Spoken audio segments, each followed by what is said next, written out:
Yeah, a very significant day. Let's discuss it with the Chancellor of the Duchy of Lancaster, Kit Malthouse. Mr. Malthouse, lovely to see you. Look, we've certainly got plenty to talk about in terms of the way the scheme is being administered, when the payments will start going out. But I wonder if we might start by just giving you the opportunity to speak directly to the victims of this scandal and indeed those who have been bereaved by it. This was something that just simply should never have happened. Oh, look, without doubt, it is a dreadful episode that has had a very profound impact on too many people, and some of the stories certainly that I've read have been tragic. I mean, the report which led to this payment today includes the testimony of a number of people who've been deeply, profoundly affected in their lives by this event, and it's very, very moving. And so it's, as I say, while money will never compensate for what's happened, I'm pleased that we're able to make these payments today. Given the huge pressures on the kind of the nation's finances at the moment, why has the government chosen this particular moment to finally move forward on Sir Robert Francis's recommendations?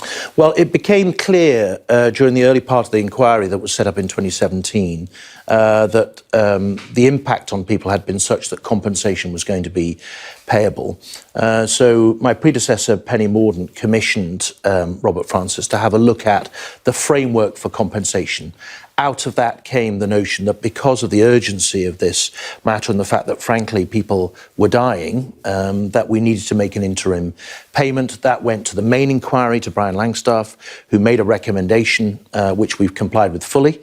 And so we're announcing today that we're going to make those interim payments of £100,000 to those infected and bereaved partners, and we'll be making that payment by the end of October. I mean, you mentioned urgency there. I mean, given the fact that people are dying at the rate of one every 4 days, those who are affected by this urgency, it is of the essence that this gets done as soon as possible. So why then, many of those who are affected by this are asking, are they going to potentially have to wait until the end of October? No, so at the end of October is the deadline by which everything has to be paid. So the money may flow more quickly than that. Obviously, the advantage of what Sir Robert and Sir Brian have proposed is that there's a current support scheme on which all these people are enrolled that is making payments to them of varying degrees to deal with their care. That allows us to identify those individuals quickly and make the payment quickly. So my October date is a deadline by which the payment has to be made. Hopefully it will be made much earlier. Why has it taken, though, and you don't need to delve very deeply into the inquiry to find people who feel that this process has taken far, far too long. Sir Robert Francis's recommendations, as I recall, were handed to the government back in March. You had the chair of the inquiry, Sir Brian Langstaff, suggesting at the end of July that interim payments were to be made. We are in a situation, and I understand that you are committing to get this done as soon as possible, but you're also suggesting that people may well have to wait months to receive this payment.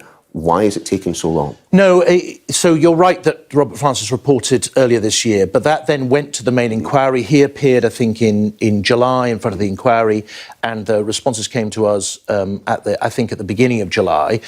We've moved as quickly as we possibly can to get all the complexities, if you like, of making this payment through to make sure it's not going to affect people's eligibility for welfare, that it won't affect their taxation situation, all those kind of issues. We're now in a situation where it's been approved, it's through the Treasury, we can start to make the payments as quickly as possible. So, look, we're very apprised of the need for urgency on this. As you said, estimates are that somebody's dying every 4 days. Someone died last Thursday. Exactly. So we need that money to flow as quickly as we possibly can, and that's exactly what we're going to be doing over the next few weeks. But again, just in terms of the chronology of all of this, some are suggesting that what the government is trying to do here is in essence, minimise its liability, and in the most brutal, horrible way possible.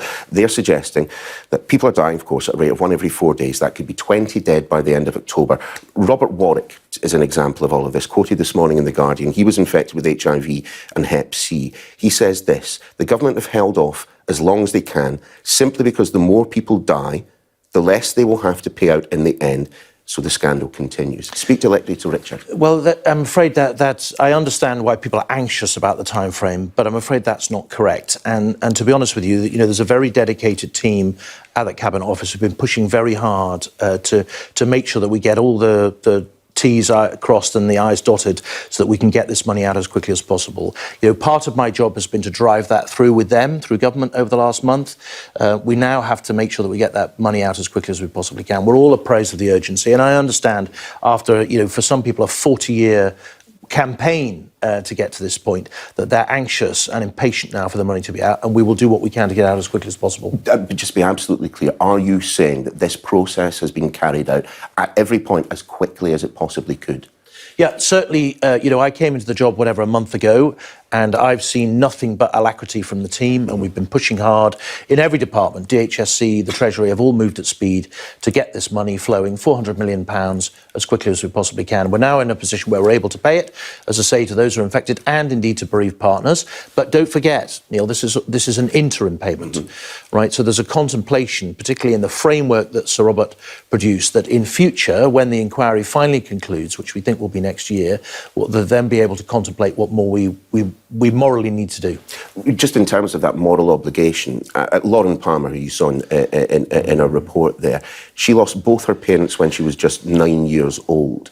What about people in her situation? What about parents who lost their children? I mean, we know that successive governments have, in essence, lied to cover up what was the most fundamental scandal within our health service. It seems pretty clear that those individuals, like Lauren, deserve some form of compensation. Can you give an assurance today that they will be getting something at some point? So the claims that you make and the eligibility and the scope of where this terrible scandal impacted and what should then happen is exactly what Sir Brian Langstaff is looking at in his inquiry. Now, it will be wrong for me to prejudge that. That will come out next year. He's due to conclude, as I say, in 2023. I understand. And once he has, but it's not the position of the lawyers representing the victims. This is what they've said. The infected blood inquiry continues its good work under Sir Brian Langstaff. However, it would be frustrating if the victims have to wait for the inquiry's final report before a meaningful compensation mechanism is put in place. They continue. They have already waited decades, and this is the key point. Any argument that we need any more evidence of the fact the government must be held to account is now untenable. We know that the government is responsible. We know that these people need compensation.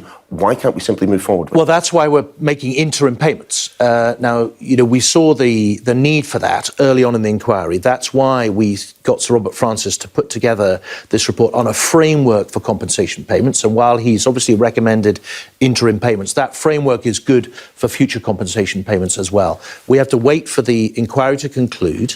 As I say, infected and bereaved partners will get this money quite quickly over the next few weeks, and then we'll be able to consider, once the inquiry is concluded, the more complicated questions about wider eligibility and what, if any, compensation should be payable. Of course, the victims of infected blood, they're not the only people who are desperately seeking compensation. So what about those who've been affected by prima dose, valproate and mesh?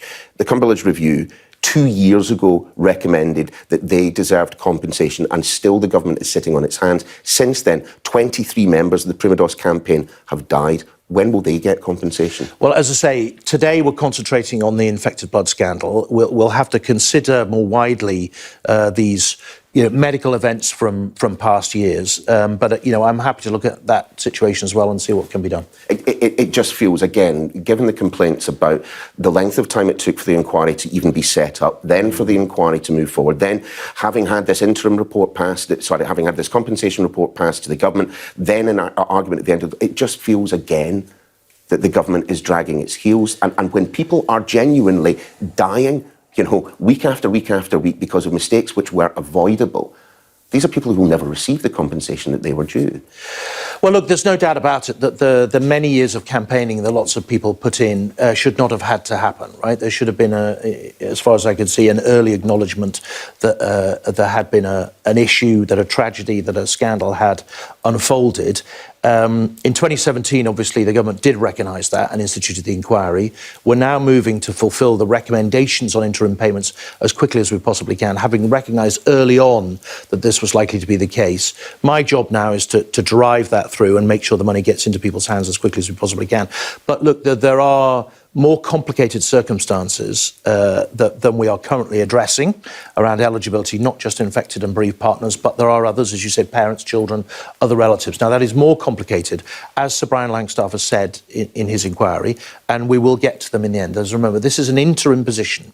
And We I'm will pleased get to them in the end. I mean, that's the assurance that people are looking for. Well, certainly that's where the inquiry is going, right? So when Sir Brian made the recommendations to the government, which we're fulfilling today, he did acknowledge that there would be disappointment in some other groups, that it was more complicated to work out eligibility and scope with them, but that in time we would get there.